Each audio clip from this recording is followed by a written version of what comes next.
Your sister needs stability, but you can sleep on the ground if you have to. Those were my mother's exact words when she handed me a stack of papers for an old parking lot next to an abandoned industrial zone. While Emily, my sister, had just received a 4-story beachfront villa with an ocean view, saltwater pool and 3-car garage, I got my share, a cracked piece of concrete with no electricity, no water, no gate, no fence. I laughed. Not a happy laugh, but that bitter kind of laugh like, okay, I get it. My family always made everything seem reasonable. Emily was successful.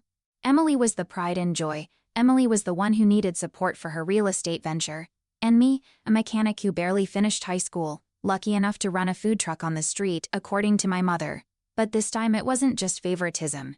It was humiliation. They called me home for a family asset distribution meeting. No lawyers, no notary, just a living room gathering with lemonade and cookies. My father handed me a thick envelope, said it was my portion. Mom, as always, wouldn't even look me in the eye. Inside the envelope was a deed transfer for a parking lot, with a scribbled note, Logan, you can handle it. Mom believes you'll figure it out. I didn't say anything, didn't yell, didn't slam the table, just stood up, left the cookie untouched, and walked straight out the door. But I swore to myself, looking at the paper again in that desolate lot, wind whistling through broken lamp posts, if this is how they're cutting me out of the game, then I'm flipping the whole board. The first day I went to the lot, it was drizzling, the kind of rain that makes you wet and pissed off at the same time. I sat in my old pickup, looking through the foggy windshield, not understanding why I was even there. The lot had nothing but some faded paint lines, 2 decapitated power poles, and a rusted bathroom locked with a corroded padlock. Knee-high weeds everywhere. A truly abandoned place, but what struck me as odd was how quiet it was. This place was near the Reed Sons Industrial Complex, my grandfather's old shipping company. After he died, the company dissolved. I'd heard my parents say there's nothing left there.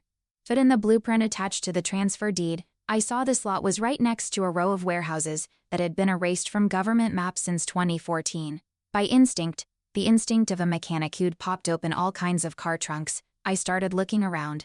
Behind the bathroom, there was an iron hatch embedded in the concrete, about the size of an industrial manhole cover. No warning signs, no locks, just covered with old tires and some broken wood pieces. I pulled the tires away, popped the hatch. Below was a spiral steel staircase leading to a small bunker. Musty smell, but not rotting. There was electricity. I didn't understand why this place still had power. I went down a few steps. Down there was a sealed room, not big, just the size of a small living room, with fireproof concrete walls, a metal table, and a file cabinet locked with a combination. Something in the air made my hair stand on end, like standing in something no one wanted anyone else to know about. I turned around immediately, locked the hatch back as it was, marked it with a small red spray paint under the edge, then went home. But all night, I couldn't sleep. If this was an abandoned lot, what was that underground room? Who was still running electricity there? Why did my parents, who always looked down on me, transfer this exact piece of land? And why did I smell in secrets? I returned to the parking lot at 2 a.m. This time I brought a flashlight, lock-picking tools, and gloves, not because I was afraid of leaving traces, but because I didn't know what the hell I'd have to touch down there. It wasn't raining but cold as hell. When I popped the bunker hatch and went down, the pale ceiling light made the whole space look like a documentary about murders hidden in shipping containers. The file cabinet was still there, no signs of disturbance. The combination lock looked old, but not easy to crack. I tried combinations from experience. Emily's birthday, no. Grandpa's death date, no. I tried something stupid, the date I was first kicked out of the house. Open. Inside were no paper documents, just a black portable hard drive with duct tape, labeled in handwriting, backup, do not delete, plus a set of technical blueprints, the kind used for construction. With Reed Sons logistics symbols, I stuffed the hard drive in my inner pocket, photographed the entire bunker structure, then left in silence. Back home, I didn't plug the hard drive into my personal laptop. I had a feeling it was being monitored. Instead, I drove to Kyle's place, an old high school friend, now doing freelance at. Where'd you find this? Kyle asked after a quick look. It's got 2-layer encryption, not civilian-grade stuff. In the parking lot my family bestowed on me. He was quiet for a few seconds. Could be internal company drive. You sure you want to decrypt it? I looked at Kyle and said just one thing. I think they're using me as a pawn for something, and I'm gonna find out exactly what tonight. 30 minutes later, when the drive interface appeared after the encryption layers, my heart sank. Inside was a folder named Testament containing a hand-scanned copy of my grandfather's will, clearly stating Logan would inherit the Western Industrial Land along with all Reed Sons shares. A series of audio recordings, conversations between my father and someone named H. Miller discussing how to void the old will? Forge company board minutes. I played one file. If he finds out, the whole company from day one belongs to that brat. No, you have to wipe everything clean. It's my father's voice. I scold. I let go of the mouse. Heart pounding. They didn't just abandon me, they robbed me blind. The next morning, I sat in my truck near my mother's house, looking at Emily's new villa with rage boiling inside. The automatic black gate opened to welcome me like a mockery. The gleaming white villa, complete with staff and automatic sprinklers, was the real estate investment gift they'd given my sister like it was the most natural thing. I knocked. Emily opened, wearing Lululemon workout clothes, hair in a neat bun, holding a green smoothie I'd definitely never touch unless forced. "Oh, Logan, just remembered you have your own key, huh?" I didn't answer. We sat in the living room. What used to be my childhood room, now demolished to make temporary storage while building the villa. I opened my bag, placed the hard drive on the glass table. "I know everything." Emily glanced at the hard drive, then looked at me, face unchanged. "Oh yes." She sipped her smoothie. "Know what? Know that Grandpa left all the company shares to me. Know that you and Dad forged documents, hid the will, and pushed me out of every decision." Emily put the glass down, not angry, not denying. "You found out faster than I thought." I froze. "You're admitting it?" "Why not? I told Dad from the start. If we let you near the company, it'd collapse in 6 months. You're a mechanic, Logan, not a CEO, not read blood." That hit like a punch. "And the parking lot a trap? No, a test." She stood up, stepped closer, eyes cold as ice. "And you failed from the start. If you'd accepted it as a gift from family. But you didn't. You dug, you searched, you hacked. I have to admit, you're more stubborn than I thought." I stood up, fists clenched but keeping my voice calm. "What about what Dad said? If he finds out, then the company's his." "Dad only said that to test my loyalty," Emily replied. I laughed, cold and dry. "So I'll call the cops, show them the original will, the recordings, and take you both to court?" Emily didn't flinch, just backed toward her chair. "You could, but who do you think Mom will choose? The rebellious son, or the daughter who keeps everything under control?" I pulled the hard drive from the table, looked straight into my sister's eyes. "Mom can choose. But this time, the law will choose me." I turned and left, leaving behind the pristine white villa masquerading as a rotten family. The very next morning, I drove straight to my grandfather's old law office in the Carlton district. I clearly remembered the old brass plaque, Gellerman Associates Estate and Corporate Law. Mr. Gellerman was my grandfather's close friend, who used to hold me as a baby. If anyone had the original will, it was him. But when I arrived, I stopped short. The sign was taken down, white paper covered the glass door. I pushed lock tight. A new bubble tea shop had opened next door. So I went in to ask the employee mopping the floor. "You asking about the old law office?" The 20-something employee said. "They moved out ages ago, since the pandemic hit." "You mean, around 2020, probably. But I don't think they just moved, they closed for good. An old man got sick and died, I think." I thanked her, and went back to my truck. If Gellerman was dead, who still had the will, and why did Grandpa only leave the original documents on a hard drive hidden in a bunker? I sat in the truck for a while, anxious. Just as I was about to pull out my phone to call Kyle, I heard a light tap on the window. A man stood outside, gray jacket, baseball cap, small build. I rolled down the window. "Are you Logan Reed?" I squinted. "Who are you?" "Mr. Gellerman's former assistant." He handed me a worn business card, then leaned in, speaking very quietly. "You're being followed, probably since you took the hard drive." Chills ran down my spine. By who? Not sure, but when Mr. Gellerman passed, someone came first. Took all the Reed files.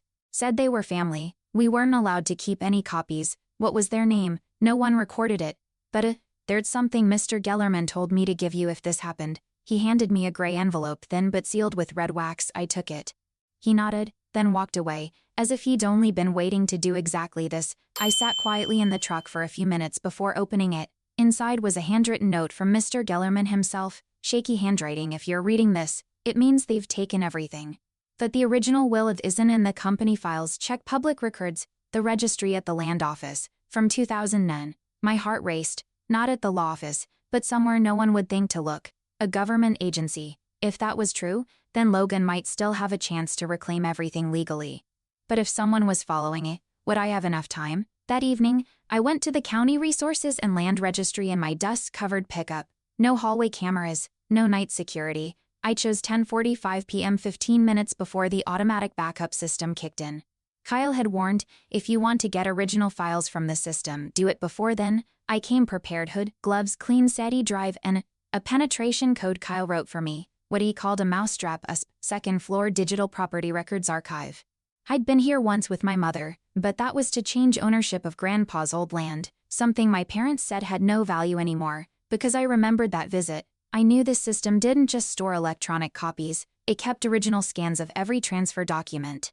It took me 12 minutes to trace the landed number from the old blueprint set, and then I found file our sons Wesson and S9, exactly the code for the industrial zone Grandpa once owned. I clicked open, I held my breath. The first page was a scanned copy of the old will, with the line to be transferred to Logan R. Reed, effective upon my passing, as full majority shareholder and sole property heir. Date established 7/6/2009, signed by Robert Howard Reed, witnessed by E. Reed Emily. But something was wrong. Under the notarization section, there was an attached page signed Gloria A. Reed, my mother. I opened the scan, a replacement document, titled Transfer Update due to testator's unstable mental condition. Note line: previous will voided, as Mr. Reed no longer had clear cognitive ability at time of signing. Assets transferred to legal guardian Mrs. Gloria Reed. Date signed 5 days after Grandpa died. Psychologist's signature blurry, almost unverifiable. I knew immediately this stank. I scanned all the data saved to portable drive, and then as I was pulling the USB from the port, a click sounded behind me. I turned. A man in security uniform stood there. "What are you doing here?" he asked, voice not too harsh, but full of suspicion. I swallowed hard. "Research for law thesis, have permission from the registry secretary." Gutted. I pulled out my wallet, hands slightly shaking. He looked, frowned, but then nodded. "Get going, hallway cameras are broken." "But I don't want to see you again." I nodded thanks. Left the building with sweat soaking my back. In my hands now was everything: the original will, the fake voiding document, and signatures from all three who betrayed me. They erased me from the will, erased even my worth, but now they couldn't erase anymore. 2 days after getting the original will and forged documents, I decided to do the only legal thing that could flip everything: sue for inheritance rights. I contacted a new lawyer, Mr. Stern, specializing in estate disputes. When I told him the summary and sent the scans, he said just one thing: if the evidence is as you say, this is a textbook case of family-level asset manipulation. But be careful, they'll strike before you can file. I laughed lightly. Too late, I'm filing this afternoon. But just 3 hours later, I got a call from my mother. On the other end, her voice sweet as poisoned candy. "Logan dear, I know you're angry, but I've been thinking, and I see I was wrong. I want to make it up to you." I narrowed my eyes. "With what?" "A 3-day retreat at Spring Lake, that old resort you used to love as a kid. I've already booked tickets. We'll leave tonight." I was silent. The place with no signal, no internet, and no one knowing the exact address. I understood immediately. "What about Emily?" I asked. "Not coming. This is just between you and me," my mother said, and I could imagine the artificial smile after that sentence. Right after hanging up, I called Lawyer Stern back. "There, setting a trap. Need to file immediately, before I get invited on vacation." "No fax, no email. Court only accepts hard copies," he replied. I rushed back to get the original USB where all the signed prints were stored, ready to print. But the home printer was broken, red light blinking. Without thinking, I drove to the print shop near the old industrial area, the one still open 24/7. Right as I plugged in the USB, a black SUV parked outside the shop. Emily stepped out. I watched her through the glass, still beautiful as always, but eyes like razor blades. She said nothing, just nodded slightly, and signaled to the man in the car. He walked toward the shop door, just as I pulled the USB, grabbed the prints and ran out the back. Without a word, I jumped in my truck. The printer hadn't finished, but the original notarized will and fake document were enough. I drove like mad to Lawyer Stern's office. When I arrived, the secretary's face was pale. "You're just in time. Someone just called saying you had an accident. Couldn't make it." I handed the file to Mr. Stern, shaking with adrenaline. He took it, reviewed briefly, then signed receipt. "Congratulations, Logan. From now on, any action against you is obstruction of justice." I sat down in the cold leather chair in the office, sweat running down my spine. They could no longer silence me with sweet words. And this time, the law was on my side. 3 days after the lawyer filed the lawsuit with the county probate court, everything seemed temporarily calm, until I received a notice, and not from the court but from St. Hartfield Psychiatric Hospital. My name was on a mandatory psychological evaluation request. Reason: delusional behavior, violent conduct, threatening family, potentially dangerous to self and others. Submitted by Gloria Reed. I stood frozen in the street, the paper flying from my hand. This was their final move: declare me insane. If the court agreed, then every statement, every document from me could be dismissed. I went home, called Lawyer Stern. "This is serious. They're backing you into a corner," he said. "I know it," I replied, "but I have one card I haven't played yet." 6 weeks ago after the family meeting where I received the envelope with the parking lot deed. My father had called me to the backyard. He seemed guilty then, and I for the first time had slipped a small recorder into my jacket pocket. I'd forgotten about it with everything that happened, but now I searched that jacket. Tucked in the lining, the memory card was still there. Recording length 16 minutes 22 seconds, I plugged it into the computer. Listen to every word, Logan. Don't be too angry at your mother. She did it to protect Emily. Your mother always thought you couldn't handle assets. I signed because I thought you didn't care. You left, wouldn't work at the company, didn't attend shareholder meetings, but I didn't think you'd come back. About the bunker under the parking lot, it used to be the old company's accounting storage. Your grandfather hid some things there. I knew, but I thought you'd never find it. Yes, the original will was for you, I saw it, but your mother said he wouldn't appreciate it, and I chose wrong. I didn't cry, wasn't angry, just felt empty. My father admitted everything. And in that confession, he inadvertently confirmed the original will existed. They deliberately hid it. They knew I was cut out of inheritance and stayed silent. I gave the recording to Lawyer Stern. This is the last straw, he nodded. We'll submit it with the motion to dismiss the psychiatric evaluation request. And I'll send a copy to the press. I looked up shocked. You want to go public? He asked. I nodded. If they want to play dirty, then I'll turn on the floodlights. The news broke on Monday, right when Emily was hosting a charity fundraiser for homeless children at the Lakeside Villa. A local financial news site ran the story with the headline Reed Family Inheritance Lawsuit Hidden Will, Stolen Assets, and Allegations of Power Abuse. Below was my photo, serious expression, next to an excerpt from my father's recording. The original will was for you. But your mother said he wouldn't appreciate it. The media storm hit faster than I expected. The next morning, Mom called me 4 times. I didn't answer. Emily sent a text nearly a page long starting with I think things have gone too far, and ending with do you really want to destroy everything? The answer was no, I didn't want to destroy anything, I just wanted the truth to be seen. That evening, I was invited to appear on Truthline, a talk show specializing in investigating major family disputes. When I arrived at the studio, they'd invited both Emily and my mother. They were already seated, hair perfectly styled, wearing bright clothes, faces ready to perform. The host started with the familiar question: the Reed family, one of the area's influential families, is facing allegations of inheritance fraud and asset manipulation. Today, we'll hear both sides. My mother spoke first. I only wanted what's best for my son, but Logan always felt excluded, so now, he sees everything through a lens of hurt. Emily chimed in, voice trembling, we love Logan, but when someone becomes obsessed with assets, they'll do anything to attack family. I sat there not reacting. When it was my turn, the host asked Logan, what would you like to say to your mother and sister right now? I looked into the camera. I used to think, if I tried hard enough, they'd acknowledge me. But the truth is I never had a chance, because all the cards were stacked from the start. I pulled out an envelope. This is the original document from the land registry, with my grandfather's verified signature. The will he left was for me, and this I opened the handheld recorder is my father's voice. Admitting they covered it up. The host turned to the show's lawyer, he nodded. This is legal evidence. Emily looked at Mom. Mom looked at the floor. I sighed. I don't need them to admit fault. I just want them to stop. And from now on I'll never be the silent one again. The court ruled on a sunny Wednesday morning. I was there early, not from worry but anticipation. But unlike every other time, that day I wasn't alone. Kyle came with me, laptop ready with all evidence copies. Lawyer Stern sat beside me, relaxed as if just attending a project presentation.